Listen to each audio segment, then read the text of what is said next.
I'm excited for this conversation, and I thought that what we could do is give a little context into how we met. Because I think the first time we met, I think you invited me on your podcast, but I didn't really get to know Alex until I was in Austin for a sales kickoff. And you're like, let's go get some barbecue, my man. And I had the worst like stomach cramps after that barbecue, by the way, dude. I didn't know that. I didn't tell you that part. I was dying like that night and the next day, dude. Did you have to give like a whole like presentation and like training while you're just like full of Terry Black's barbecue from the night before? I think like what I'm not used to is one, it was a lot of meat, dude. And I love me some meat, don't get me wrong. But it's like the sauce, and there's like a lot of sugar in the sauce, and I was just like dying. I make it a point to not have heavy meals the day before, like we throw like Yeah. an immersion or retreat, because I know exactly what that's like. It's like, oh my God, I'm like midway through this speech and I need to go to the bathroom or something. So Yeah, dude.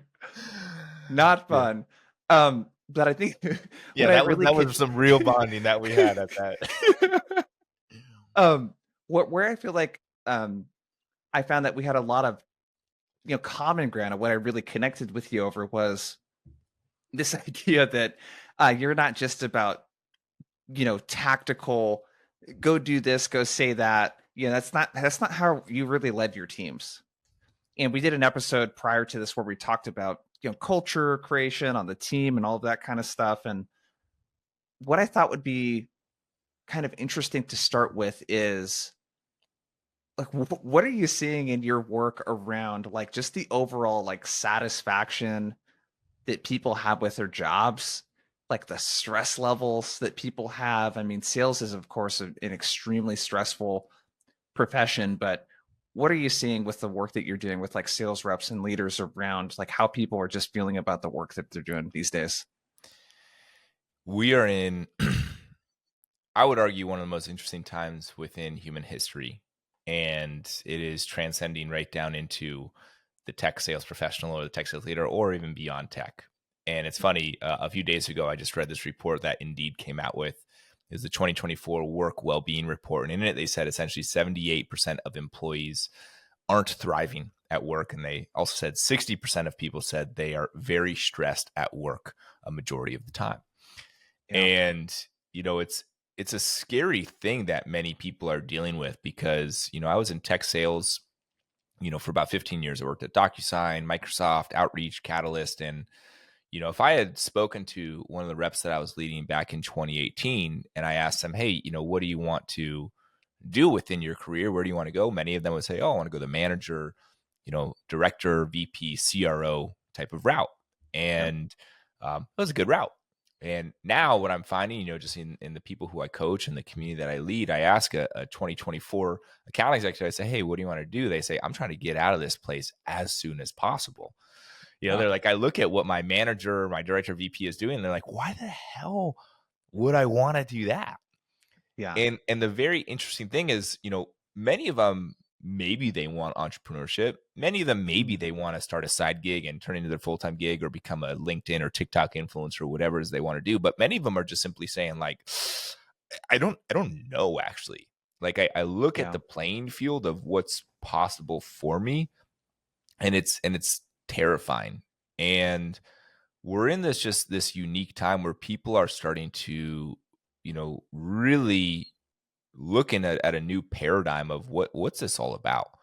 What is this about in regards like what's my career about? Is making money important? Is my personal life important? Should I go become, a monk somewhere and just go meditate all the time? Like people are Yeah. really starting to fully reassess what's the important values in my life. And, from my perspective, I think especially what AI is actually inviting us into more and more, especially as it starts to automate. I mean, we're at the very beginning of the beginning of what Hmm. AI, don't even say what's going to happen 20 years from now. What's the world going to be like 5 years from now?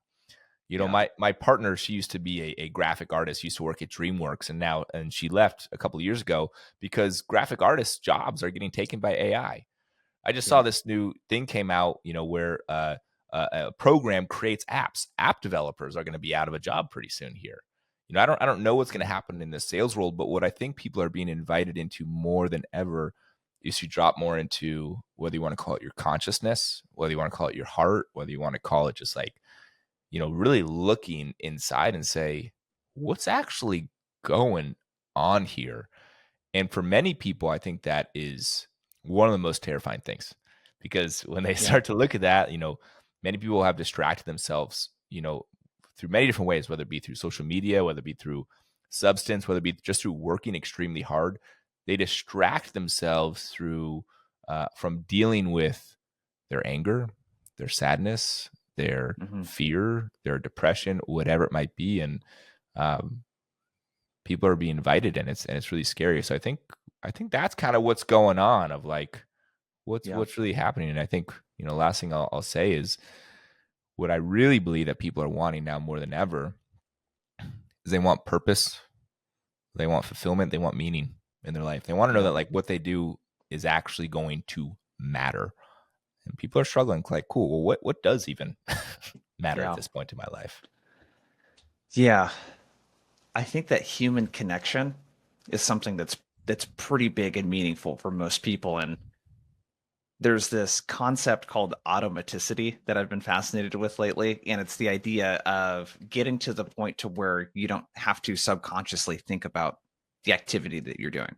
So driving would be an example of that. For most people, when you're driving down the freeway, those Texas drivers, though, dude, are not great, if I'm being honest. That's one thing I remember about living in Austin.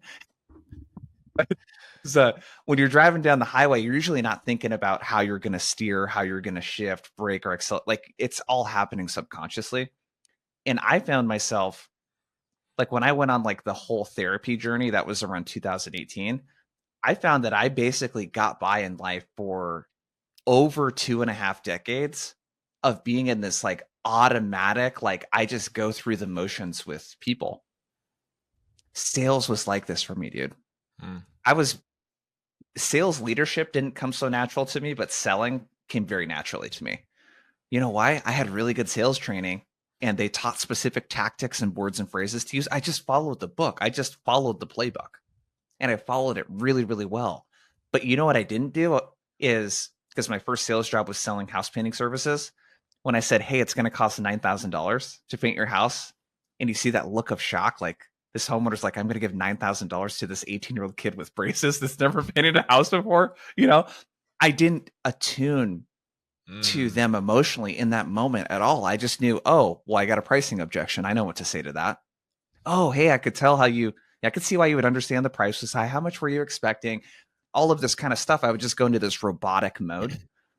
And my journey in what you're talking about right now was like my very first therapy session was like so basic. Him just walking me through like the emotion wheel, I think it's called Hmm. primary versus secondary emotions. Hey, sadness, loneliness, anger, fear, just basic stuff. I had like muted myself essentially emotionally because it helped me get ahead. And I'm sharing this because I think a lot of people might relate with this in sales, that you might think it's really easy to fall into this trap of thinking that if I just kind of mute myself and don't really feel anything, especially the bad stuff, that's going to help me succeed. Hmm. But I don't know, what was your kind of journey like in figuring out some of that stuff, like looking at the world in color versus black and white? Was there a journey like that for you? Because there was like such a big tipping point for me where I had to like just get slapped in the face basically with it. It's funny. Yes, and I'm still very much in my journey of Oh it. yeah, me too. Absolutely. Yeah, yeah. It's funny. I One of my friends shot me a one of those Apple montages that go Mm. through, pictures of you and them together, and it was going through us through essentially growing up from like little kids to now. And what initially started as I was looking at it of like, oh, this is so cool, it turned into this unique form of sadness. I was watching it because I saw within some of these pictures a version of me that was deeply insecure, Yeah. was deeply depressed, just didn't ever admit it to himself, was very lonely, like arms always crossed, shoulders hunched, like jaw super tight. And it's just like, wow, he really wasn't comfortable in his own skin. And the thing that I did to compensate for it um, is I tried to achieve. Tried to achieve really, really well. And I actually did a pretty good job. I ended up, getting a job at Microsoft right out of college. I was there for 5 years. I ended up becoming, the number one performer on my team for like 2 or 3 years in a row. And I remember I was living in San Francisco. This was like 2017 timeframe. And, on paper, I was doing phenomenal and I was making more money than I should have at that age. And if somebody asked me how I was doing, I would say, I'm always awesome. That was my phrase. It was like kind of like this cool thing. I'm always Yeah. awesome. I try to like brainwash myself into thinking I was doing awesome. And what it did is it would actually push down these feelings within me um, of sadness, of that loneliness, of that insecurity. And I was like, no, don't feel those things. So you're awesome. You're always awesome. Yeah. And the problem with that is it forced me to wear this mask or put on this armor that was actually out of rapport with myself, right? I feel one way, but I'm not actually showing to the world how I'm feeling.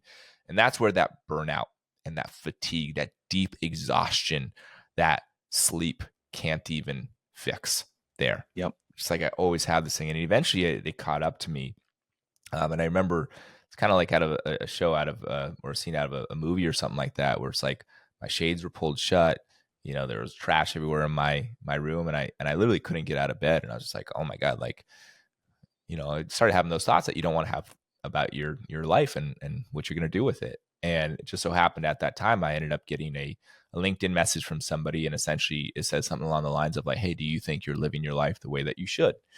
And, it hit me square in the face, and I ended up taking the call. And it took me to my very first immersion, and that started me down a journey of really feeling my shit.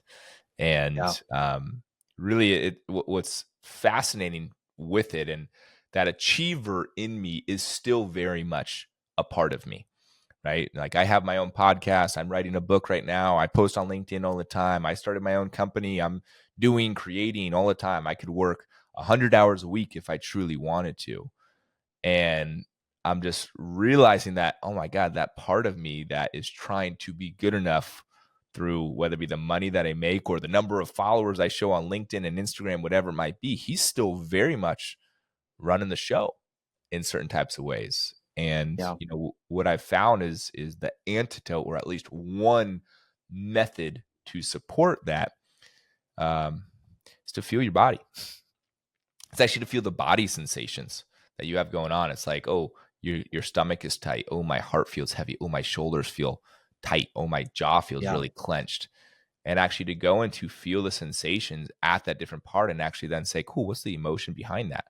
For me, a lot of times my fear, it rests right behind my sternum. It's like that Yeah. part of me. And like going and There's just actually simply, there's a lot of science behind this actually. There's like Mhm. heat map images. If you guys look online, just type in like emotions and body heat map is what I did just now. There's a lot of like you feel specific emotions in very specific parts of your body. This is like in that first therapy session. This is what like my therapist was helping me try to understand was how to pick up on the physical cues. But I didn't mean to interrupt you there. There's a lot of this is very well studied. The it's, areas in which you feel things and being able to pick up on those cues is really important. The Body Keeps the Score is a great Great book that book. really like Yep. started this whole trend, or at least catalyzed many people like, oh my God, that there's a lot of truth to that. Yeah. But the whole goal that I'm constantly trying to do, I have a morning practice where I meditate for an hour. I've been meditating Holy shit. for 10 years. Yeah. I wake up a little bit earlier so I can get it in. And I find when I don't have Damn. time to do it, I'm pretty effed up by like 11 o'clock. So I'm like, why am I? Oh yeah, I didn't meditate today. Um, but what I'm constantly doing, I first feel, hey, what's going on in my body? What emotions are present? And usually the most common emotions I feel, sadness, fear, and anger, constantly, every single morning. And what I do is I actually go to that part in my body that I feel that, and I actually try to like move that around. I'm going to give a very weird analogy for this. When you got like an underground pimple that like really hurts, that like if you touch it, it's like tender. You're like, Yeah. God, like this thing. And once you like finally, this is like really graphic, like you pop it and like it like hits the mirror a little bit or something like that. You're like, oh my God, that really hurt. And like, thank God that like finally just like was able to work through that thing there. That's how your emotions are within your body. They're being held and they're clenched and they're really hard and hard and hard. And when you actually allow yourself to, we call it essence sinking. I actually learned it from my teacher, a guy named Rob Renahan. When you essence sink it, you actually move that emotion around your body. Let me actually feel my fear down my arms, down my back. Let me bathe in it. It's like, it's got a weird nourishment to it. You're like, I'm actually just allowing myself to feel what is Yeah. raw and real and here. And here's the funny part, just to like bring this back to a sales professional leader. That's going to come through in your transmission, in your tonality, in your ability, just like you were saying, to be able to emotionally connect with someone. Because if you're not actually connected with yourself, good luck trying to connect with other people, right? But when you're actually Yep. coming from a level of like, hey, I actually am honest with what's going on, your vibration, the frequency that's coming off of you, it's more pure. People are Yep. naturally pulled more to you. It's just like the law of physics right there. And that's where, like, one of the things I'm so passionate about is like the inner game of sales. The tactic and the strategy is unbelievably important. Learn it, right? I'm still about what's the best cold call script you can have to get somebody to book a meeting with you. But there needs to be the underlying foundation of mental, emotional, and spiritual health, right? Feeling a greater sense of aliveness and purpose of like when you're coming from that, tonality and frequency within yourself. Oh my God, it Yeah. just starts to unfold, in such a more profound way. So let's spend some time on purpose and motivation.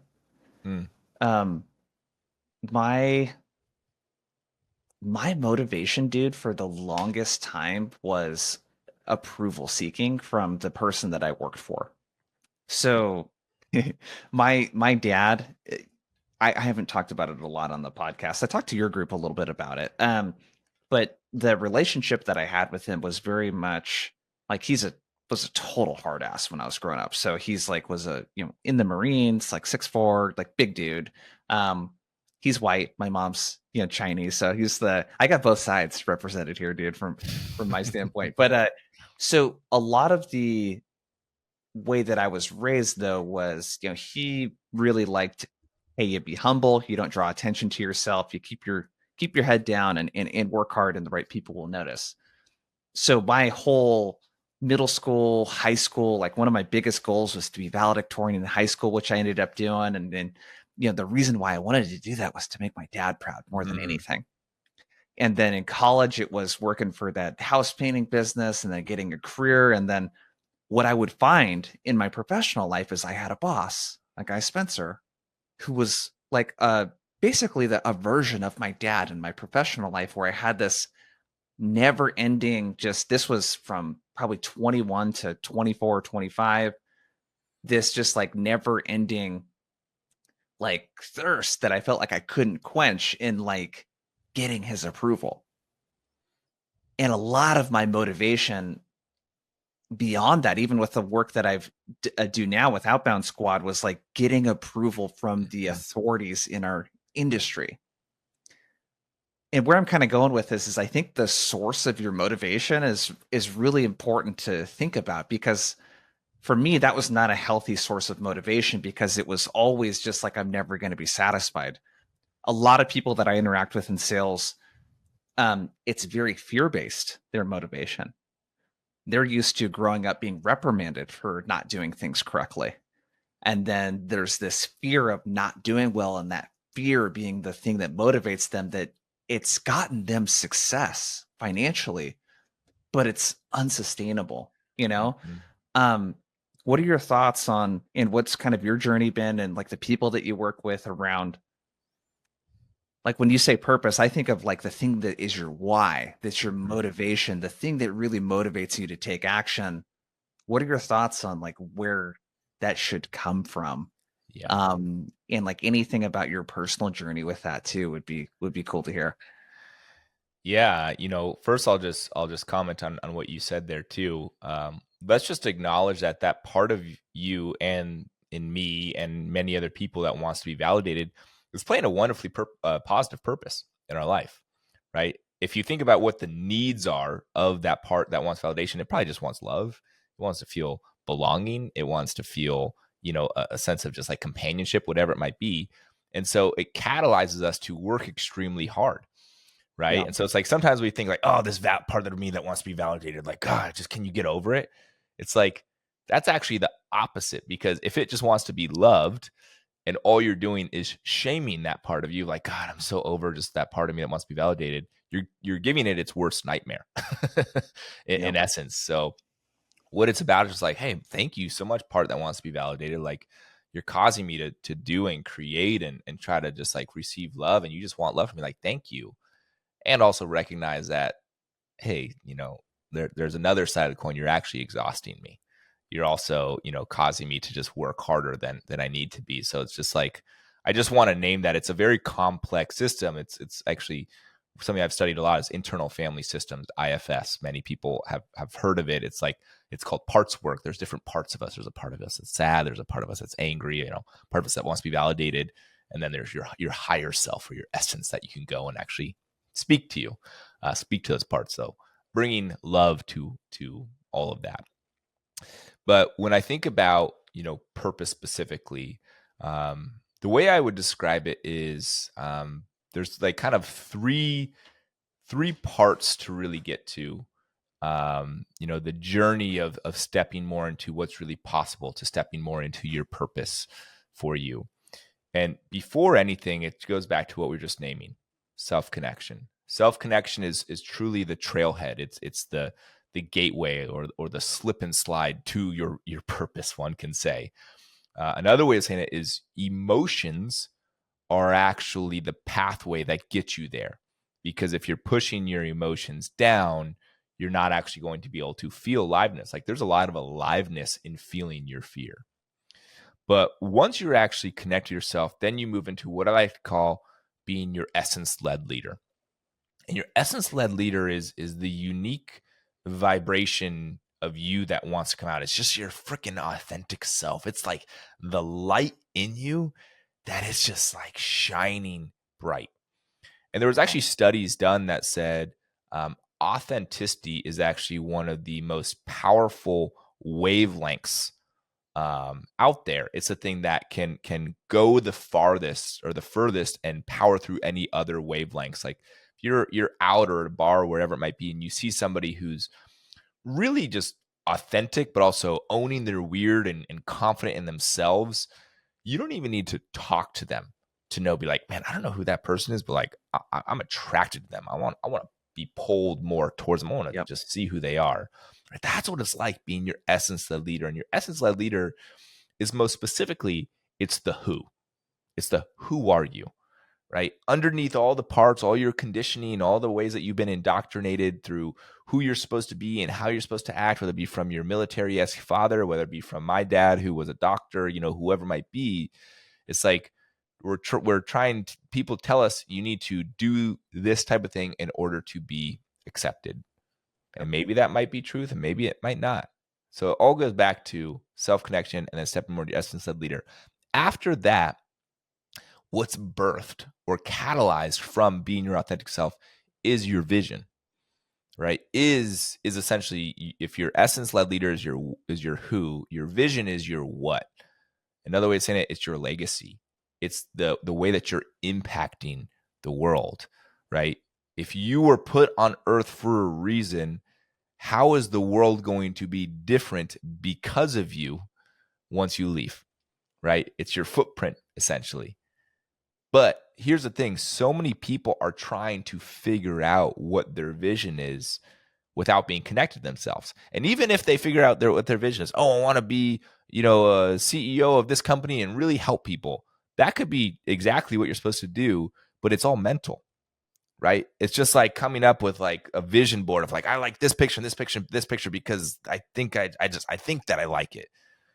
But what really allows people to step more into their purpose, that's the why. If your essence of leader is your who, your purpose is, or your vision is your what, your purpose is your why. And your why specifically comes from attaching and feeling the emotions of your vision. And here's the thing. We each have about 7/8 of our body below our chin that we typically don't allow ourselves to feel, right? And when we actually start to access that and feel whatever emotions, because just like, fear is really present, also excitement is there, enthusiasm is there, passion Yep. is there. And we actually attach our emotions and go to our vision, right? And we actually like, oh my God, this would feel so good. This is why we incorporate visualization so much into our practices. It's because visualization actually allows you to feel the emotion of what would it be like to hold up that gold medal after winning it. You're like, oh my God, that would feel so good, right? And that actually changes the neurochemicals in your brain. The neuroplasticity of your brain literally starts to change because you're feeling the emotions of it. So the way that people step more into their purpose is by being connected to themselves, feeling their emotions, owning their unique and authentic and weird ass self. And from there, be like, oh, I'm simply being drawn towards this and just owning my self expression through that process there. All right, so let's dig into some of these. The essence-led leader, like the who piece. I want to get like kind of practical with how this might show up at work. Mm-hmm. Like if I'm in sales leadership position, if I'm listening and I hear essence led leader and like being my comfortable, my authentic self and that sort of stuff, I might be thinking that feels kind of risky actually for Mm. me to do that. That could be everything from uh I'm a certain race and certain ways that people in my race like to dress culturally or do my hair might feel like that's what I want to do, but I'm worried about how that might show up in work. And it could be finding a balance of like being goofy or whatever it might be in like certain um I don't know, sales calls, team calls, if I'm a leader, whatever it might be. So how should we think about like authenticity? How does that show up in our work? How do we think about the balance there? Yeah. Well, I'll give a couple of quick stories or examples of it. And, the first thing I'll frame is, when one starts to be authentic or vulnerable, what it really is doing, it's allowing and giving permission to other people to do the exact same sort of thing. Definitely. One of the things we always frame in our immersions is uh, in Yosemite Park. This was a little bit ago. There was too many elk or deer or whatever it was, and so they introduced wolves back into the Damn. ecosystem that were no longer there, right? To essentially eat all the elk. Yeah. And what they actually found is, um, by introducing the wolves back in the ecosystem, it literally changed the way the rivers flowed, right? So they just thought it was going to take care of the elk, but it actually changed this whole flow of the river because the elk started migrating elsewhere. They didn't eat in certain things. Certain areas could start to flourish a little bit more, and it changed the flows of the river. And the message of the story is essentially each of us has the opportunity to be the wolf that changes the flow of the river if we choose to just simply take ownership of it. And one of the ways to do that is just to simply say, you know what, I'm going to be different. I'm going to own it. I'm going to be willing to fail. I'm going to be willing to just get laughed at here. And I still remember when I was an account executive at Outreach, I was talking with Mark Kosflow, who was our SVP of sales at one time. And I was like, hey, Mark, I've got, this deal at this particular stage. Like, what do you recommend I do? And he gave me what was a great answer. He's like, you go in there, you say this, XYZ. I can't even remember what it was, but he like got me all pumped up, and I wrote down the script and I memorized it. And when I got on the call, I executed it flawlessly. Exactly like Mark had told me how to say it. The only problem was I wasn't Mark. I was Alex. And guess what happened? Didn't turn out so well. They told you to fuck off. They told me to fuck off, essentially. I ended up losing the deal. They ended up going to those bad guys at Sales Loft, and the rest No. is history from there. And you know, it was such a valuable lesson for me. I was like, you know what? I was trying to sound like what every other sales rep sounds like, which I Yeah. knew as I was going into it. That's why I had to memorize it and practice so much. I was like, man, I would never say this. Like, this doesn't sound like something like it would come from me. I would just call out like, hey guys, like what the hell is up? Like you guys are acting weird with me, or just like whatever it might be. It's like be real with it. Mm. And it's always valuable to take perspective from other people and learn different talk tracks. But the key thing is don't try to fit into the jersey. Make sure the jersey fits onto you first, Yeah. right? Put it through your lens of the world, right? Because at the end of the day, of your influence ability, only 7% of your influence are the words that you actually say. The other 93% is a combination of your tonality, is a combination of your energy, and it's a combination of like your body posture there. Yep. Right. And so it's just like it needs to feel authentic. And so often what I see is like when people are trying to say things to fit in or whatever it be, they start to speak from like their chest or their throat or their nose, and they like their pitch gets higher or their pace gets quicker. But when you're actually speaking from like your relaxed state, right? You're like, I'm just me. Like this is just who I am. What do you want? It's the classic Chris Foss late night DJ voice. You're speaking from your gut, right? I'm Yeah. speaking from a lower tonality. I'm slower paced. I'm more trustable. I'm drawing people more in with it. And so I think it's just about like it takes a lot of bravery and courage and willingness to be like, you're an idiot. Um, Yeah. to yeah, own it. Yeah.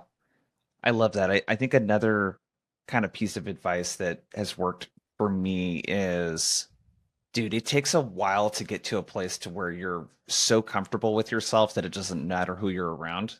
And it's still something that, like, I'll give you a really practical example. I've been filming a lot of these videos for LinkedIn where it's just me and my cell phone, just like a selfie style video. And I started last week doing these where I would walk around my neighborhood. I get extremely just self conscious when there are people and I'm recording for whatever reason. I'm like, oh, that's something that I should work on. Right. Um, I think what really helps you though is in these situations in your place of work is like to find other people that have a similar type of thing that they want to work on with this so Mhm. that you can be around people that you don't feel like are going to judge you and make fun Mhm. of you. That can really, really help. So I think like showing up and thinking about what's important to you, I love because I deal with this in trainings all the time too, where people want to sound like me when I'm teaching cold calling, for example. I'm like, no, you got to sound like you. There's a version of this that works for you. I'm giving you lots of examples and words and phrases that you can use, but at the end of the day, it's really about the framework and the approach and like really making it your own. So we get the emotions, the who, kind of piece and being your authentic self and the vision. I want to make sure because we got about 15 minutes left. I want to talk to you about stress. Mm. And I would love to give the people listening some practical tips on how to manage stress, how to prevent stress, how to de-stress, all of that kind of stuff. We were talking right before this, like we do like a 4-day work week. And the reason I employed this is something I'm fortunate to be able to do running a business is I can make this a thing for our business is I had to put up the bumper guards because a couple years ago, business is doing really good. I'm getting super busy and I'm just like, yeah, let's take on as many training clients as we can. And I'm just like booked beyond solid. Didn't have any employees or anyone helping really. And it just hit me. The anxiety hit me. And it wasn't about anything in particular, just the overwhelm. And I had Mm. to take a week off from client calls. I had to cancel client calls for a week because I had no energy, dude. I just Mhm. did not have the energy. I'd never have felt like that in any other time in my life. So that was like a way for me to put up bumper guards. And I think doing things like that and having certain boundaries, can help. But I'm really curious for you, like, what's your journey been with like stress and anxiety? And as there's so many people in sales, dude, and leaders especially that just deal with this and they just bury it, dude. Um, but what have you found effective, and what advice do your clients find effective, and that sort of stuff when it comes to stress management and anxiety and that kind of thing? Probably one of the most common things I'm seeing and hearing from people, and you would probably attest this too, is like this feeling of burnout and stress all the time. Yeah. And, I used to be a pretty big fan of the 5 a.m. club. Is like, get up early, work out Pressure on the workout. phone Yeah. by 6 a.m., work 15 hours straight, Yeah. and it's almost like a badge of honor. Like, I'm a high achiever. That's how I do it. I grind every single Yeah. day. And honestly, like one of the most common things that I see people are not getting is enough rest, straight up, Yeah. like sleep. And, you know, I mean, just similar to you, like I'm also very much a doer. Like I like to do, and it gets almost to this part where I actually find a level of discomfort when I have space on my calendar where I'm not doing something. I'm like, oh God, I need to fill this with something, or else this anxiety starts to come on that I should be doing something. I just don't know what it is that I should actually be doing here. Yeah. And it's almost like making it okay with space. I attended a meditation. I've attended a few meditation retreats, but one meditation retreat, we started each day by saying meditation is space and the awareness of space, and actually like creating space on your calendar. Now, what does space actually mean? For me, space actually means eating food at a table with my partner, right? Yeah. Without our phones. Space means moving my body, right? Going on a run or lifting, sweating. Space means like just sitting and embracing silence without any headphones. It means going out in nature and be like, wow, look at these birds, look at these leaves on this tree, right? Decreasing my screen time and just simply connecting with myself. But it's like, again, it's this part of us that's been driving the show to be validated or to think that we're good enough. And it comes out, it's like this underlying part that's like, oh my God, I need to do something or else I'm gonna be ostracized or kicked out or not given love or anything. So what do I need to do? I need to achieve or Yeah. plan or find a party to go to or post more pictures or whatever it might be.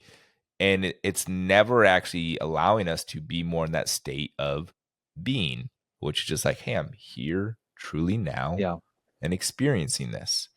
And, it's almost like I can so often tell. I mean, obviously I'm in the world of, supporting people in self-connection and self-transformation. And so whenever I speak with someone, I can tell right away where they're at. I can just feel where their energy is. It's all this energy. It's like siphoning all up in their dome and their cranium there. And I'm like, dude, can you bring it down into your seat? It's almost like feeling like it's the bottom of a bowling pin, right? So often Yeah. people's bowling pins are flipped upside down and all that energy is circling up there. And it's like, no wonder you're thinking about the thoughts you're thinking about. That's where you're just all your brain, you're living there. This is like moving down. And in order for us to decrease the anxiety, we just simply need to decrease the noise or increase Yeah. the rest and the space that we're actually giving ourselves to. And it's like, so many people, whenever this anxiety comes up, they try to distract themselves. Like I said before, let me roll a joint. Let me open up Instagram. Let me just randomly scroll through LinkedIn. Oh, maybe I'll, look at prospecting. Like work is a great distraction from anxiety, even though it's Yeah. like a self-perpetuating sort of thing. Right. So it's like being okay with be like, oh, let me just simply just be here and feel the things. Yeah. No, totally. I think creating the boundaries in your life in order to do that, I think is super important. And one of the things, I don't know if you experienced this, that I had, dude, I'm actually kind of struggling with it a bit right now, is like having a clear cutoff for work. Because when you're in sales and you're running a business, you're paid on performance, and even more so when you're running a business. But having a clear deadline at the end of the workday that's, hey, I'm going to go do something else at this time, and there's a clear cutoff. It actually, you know, the effect on your productivity is pretty interesting too when you create a constraint around that. But that's something I always recommend to salespeople, like create a clear end to the workday. Mm-hmm. You know, the device thing is something like Tim Ferriss talks about a dopamine detox, which I think is a cool thing to do. Um, like for me, it's like with the phone, it's doing such little things. Like when you're going to go to bed, it's really easy to just like grab your phone and just scroll Reddit or TikTok or whatever social media before bed, versus the habit I'm going to have and that I have right now is like I put the phone far enough away to where I can't reach it. Mm-hmm.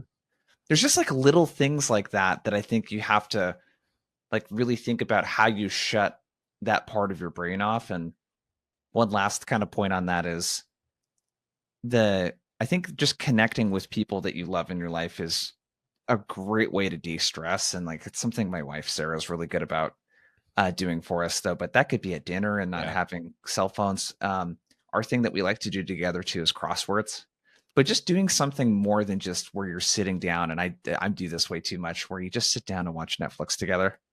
Mm-hmm. And before you know it, you're like 4 hours, dude, into a TV show together, and you've been doing that every night during the week. And it's just like you work and then veg, Yep. work and veg. Like having intentional things that you do throughout the week to recharge, I think is super important. Like sports are really good for that. If you do Yeah. jujitsu, if you go to the gym, if you do yoga, like just something that you do that's not work related that requires your brain. You would think that after a long work week, you need to veg and not do anything, but not doing anything actually does not re-energize your brain. You need to go put your brain to work on something else Yep. and immerse it in that, you know, I think is a really big thing that can help with stress. Yeah. It's like, when I say, I mean, on top of that, it's like when I say rest, it applies directly to that. Rest doesn't necessarily mean sleep. You Yeah. know, rest, one of the best ways that I do it is I play softball. When I'm playing softball, I feel like I'm a little kid. I'm playful. I'm Yep. joking around. I'm running Yeah. around. It's like this playful, like my heart actually starts to open. And I'll just, share like right now, like I'm constantly struggling with like, how do I balance this like doing and this being mentality? Right. And Yeah. like, I just actually, kind of hit a burning or burnout moment last week where, I doing my podcast, posting on LinkedIn every single day. I just started doing this whole Instagram thing, writing a book right now. Plus, I'm, doing sales calls. I'm supporting like all the stuff. And I was just like, man, my A lot. calendar is effed. And I have my vision statement right here, which essentially is I'm awakening my community to their essence, to their vision and their craft. And I read it every single day. And I when reading it recently, I'm like, man, this just isn't having the same oomph as it normally does. And I like to listen to. I have a vision playlist, a playlist that essentially like taps me and like reminds me what I'm doing. Like Hell's Bells is on there, some Macklemore songs, Good Old Days is on there. And I was listening to these songs. I'm like, man, this is just like not having the same aliveness that it typically has. And what I realized is like I'm too lost in my doing. And I literally just decided like last week, I was like, I'm gonna put a pause on LinkedIn. I'm gonna put a pause on my podcast. I'm still gonna write my book because like I'm actually finding a lot of nourishment from just like sitting down and lighting a candle and writing my book. But I'm gonna stop doing so much and like I'm gonna really prioritize and go back to like what actually like livens me up. And the other day, as I was just kind of like reflecting on it, I was like, you know what really livens me up? Self-discovery. Yeah. Like I love just going in deep. I love pulling back the layers and finding more layers underneath that. And, realizing how I've been showing up and just like, there's like just a deep love and curiosity I have for simply self-discovery. And, what I'm feeling, it's like, there's just a pathway that we go on, and there's like kind of 4 different stages of it, where it's like first you're in like this exploratory phase, then you're in this like you're integrating what you learn from this exploratory phase, and then once you're integrating, then you're in the full expression mode, like you're expressing how you feel, you're like in it, and then you hit a point of tension again, Yeah. You've grown out of that current model, that current identity. The shirt's too small, your ceilings are too short now, whatever it might be. And so it goes back to like, oh man, I'm not feeling it again. And that's like, Yeah. okay, I need to prioritize self connection and rest again and go back into my cocoon and Yeah. explore again what's next. And it's a cycle. And just like Yeah. it's changing your relationship to like, oh man, when I'm not feeling it, when I'm feeling stressed, when I'm feeling burnt out, when I'm feeling depressed again, it's like, oh, this is actually just simply another invitation of you're being asked to step into a new identity or something new for you. Yeah. It's an opportunity. It's my CEO coach that I'm working with right now that's helping with a lot of the business stuff that we're trying to do from a scaling standpoint. He's like, it's a forcing function, dude. That's what he always says. It's a forcing function. It's if you didn't experience the stress from whatever was being caused in your business or personal life, you wouldn't change your behavior. You wouldn't change your mindset if you didn't experience that. It's a forcing function. Mm-hmm. And in a way, a lot of those moments are a blessing, when you think about it. Um, Dude, this is great, dude.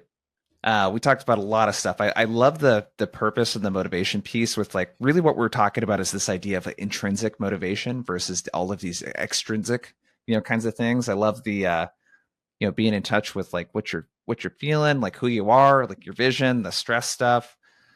We didn't even get a chance to talk about visualization, but I think that's a super powerful thing. I mean, a lot of the most famous athletes in the world talk about it all the time. Mm-hmm. Uh, but before you take off, where can people go to connect with you? You got like an event and stuff coming up. Like, what do you want to let people know about if they're interested in checking out more of your stuff, man? Yeah, man.